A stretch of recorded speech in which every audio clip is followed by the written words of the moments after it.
tentang permasalahan yang dihadapi oleh Pak Jajang seperti itu. Kira-kira Pak Jajang bisa menceritakan apa permasalahan Pak Jajang?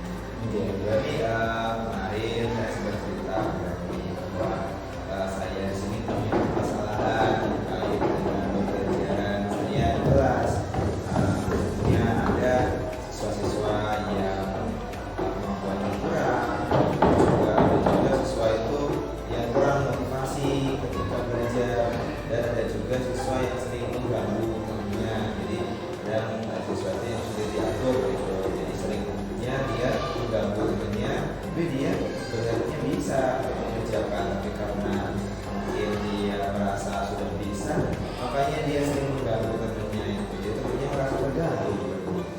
Jadi Pak Jajang punya permasalahan tentang di kelas, kemudian ada permasalahan bagaimana cara mengkondisikan anak-anak supaya tidak ada yang mengganggu satu sama lain seperti itu ya Pak Jajang. Iya sekali. Baiklah Pak Jajang, kita akan segera memulai coaching ini. Mungkin dengan kegiatan coaching ini tujuannya ingin dicapai oleh Pak Jajang itu seperti apa? Tujuan dari kegiatan coaching ini yang pertama ya inginnya saya itu mempunyai atau menemukan cara-cara yang lebih efektif ya ketika saya mengajar, meningkatkan keterlibatan siswa juga di kelas.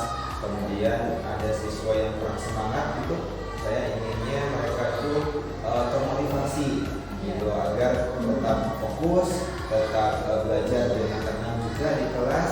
Jadi mereka di kelas juga mendapatkan pelajaran dengan baik. Jadi itu sih fokus saya untuk kegiatan coaching ini. Tujuan Pak Jajang sangat baik sekali Pak Jajang ya. Iya. Apakah nantinya ada program khusus yang ingin Pak Jajang lihat dalam perilaku atau hasil belajar? Ada sih Bu ya.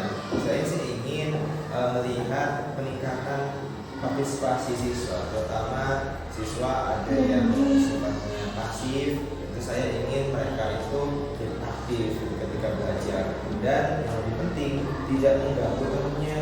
Jadi kadang temannya itu merasa terganggu jika ada temannya itu yang tidak bisa diam. Bagi siswa-siswa sekarang itu bilangnya bukan nakal ya, tapi aktif gitu, ada hyperaktif. Jadi mereka itu kurang antusias gitu untuk mengikuti pembelajaran di kelas. Jadi itu saya ingin mereka semua itu menunjukkan kemajuan dalam hal perilaku, juga dalam hal peningkatan hasil belajar juga. Kita mengikuti atau mengerjakan tugas-tugas yang saya berikan itu dengan lebih serius dan lebih maksimal. Terus bagaimana Pak Jajang caranya mengukur keberhasilannya dari apa yang akan dilakukan oleh Pak Jajang? Ya, kalau mengukurnya sih saya mungkin bisa melihat ya, saya melihat partisipasi siswa di kelas, kemudian keaktifan ketika mengerjakan tugas juga, apakah tugas itu dikerjakan atau belum. Nah, yang penting anak-anak itu mengerjakan dulu lah, entah itu hasilnya maksimal atau belum, yang penting anak-anak sudah aktif dalam mengerjakan tugas. Dan juga dari bagi siswa yang sudah lancar dalam belajarnya, saya ingin hasil belajarnya juga meningkat lagi.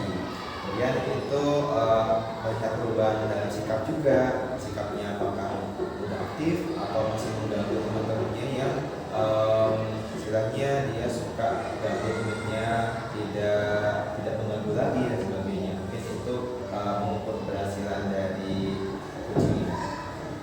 Kira-kira menurut Pak Jajang penyebab utama dari siswa yang tadi itu sering ganggu temannya, kemudian kurang semangat, kemudian kurang aktif dalam belajar, kira-kira penyebab utamanya itu apa? Ada sih beberapa hal yang pernah saya tanyakan ke anak-anak itu. Yang pertama, anak-anak itu merasa tidak tertarik dengan materi yang sedang ada dikerjakan. Mungkin materinya terlalu biasa aja mungkin, atau juga kurang menantang istilahnya bagi anak-anak yang sudah bisa. Dan juga yang kedua, ada siswa yang merasa cepat bosan. Jadi mereka itu merasakan kebosanan di kelas. Sulit. Juga ada mereka itu mengalami kesulitan ketika belajar karena ada beberapa siswa yang kemampuannya itu masih di bawah rata-rata.